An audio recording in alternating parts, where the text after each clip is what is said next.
করি। আর তুমি পাহাড় সমান বিপদ নিয়ে হাসছো। তোমার এই শাড়িটা আমি স্মৃতি হিসেবে রেখে দিতে চাই। এটা আপনারই আপা, আপনাকে খুব মানিয়েছে। আপনি এটা রাখলে আমি খুব খুশি হব। আপনারা রাতটা একটু কষ্ট করে এই মাদুরে শুয়ে পড়ুন। আমাদের তো ভালো বিছানা নেই, কাঁথাগুলো একটু ছেঁড়া, মাফ করবেন।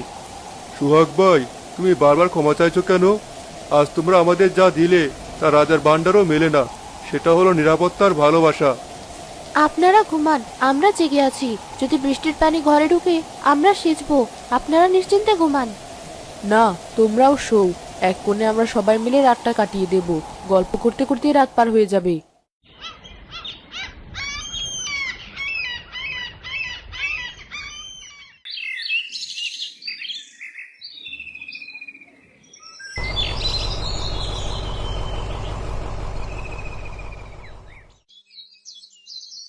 সুহাগ ভাই, কাল রাতে তোমরা আমাদের জন্য যা করেছো তার ঋণ শোধ করার সাধ্য আমার নেই।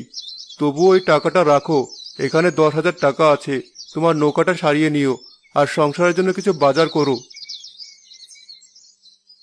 না না ভাইজান, চিচি, ও টাকা আমি নিতে পারবো না। কেন ভাই? টাকাটা তো আমি তোমাকে ছোট ভাই হিসাবে দিচ্ছি। এটা কোনো ভিক্ষা নয়। ভাইজান, মাফ করবেন। বিপদে মানুষকে আশ্রয় দেওয়া মানুষের ধর্ম। আমি যদি এর জন্য টাকা নিই তবে আল্লাহর কাছে কি জবাব দিব? আমার সততা আর আতিথেয়তা বিক্রি হয়ে যাবে। আমার বাবা বলতেন, মেহমান হলো আল্লাহর রহমত, রহমত বিক্রি করা যায় না। আপনারা নিরাপদে বাড়ি ফিরে যান, তাতেই আমাদের শান্তি। ফুলি, তুমি তোমার স্বামীকে বোঝাও তোমাদের এখন টাকার খুব দরকার। টুনটুনির মুখের দিকে তাকিয়ে অন্তত নাও। আপা, আমার স্বামী ঠিকই বলেছেন। আপনাদের বিপদে পাশে দাঁড়াতে পেরেছি, এটাই আমাদের পরম পাওয়া। টাকা নিলে এই সম্পর্কের পবিত্রতা নষ্ট হয়ে যাবে। আমরা গরিব হতে পারি, কিন্তু লোভী নই। টুনটুনির রিজিক সৃষ্টিকর্তা অন্য কোথাও রেখেছেন নিশ্চয়ই। নোরা, দেখেছো? অভাবের তাড়নায় মানুষ যেখানে সামান্য টাকার জন্য কত নিচে নামে, সেখানে এরা। আমি বাকরুদ্ধ। ফুলি, আমি তোমাকে বোন ডেকেছি। বোনের উপহার হিসেবে ওকে কিছু নেবে না? বোন হিসেবে আপনার দোয়া চাই আপা। আর টুনটুনির জন্য দোয়া করবেন, ও যেন মানুষের মতো মানুষ হয়। আর কখনো যদি এই পথ দিয়ে যান, একবার ওকে দিয়ে যাবেন, তাতেই হবে।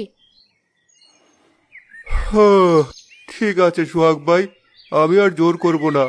তোমার এই আত্মসম্মানবোধ আমাকে আজ নতুন করে মানুষ চিনতে শেখালো। তবে মনে রেখো, আল্লাহ তাআলা সব দেখেন। মানুষের ভালো কাজ কখনো বিফলে যায় না। জি ভাইজান, আপনারা সাবধানে যাবেন। রাস্তাটা এখনো অনেক পিচ্ছিল।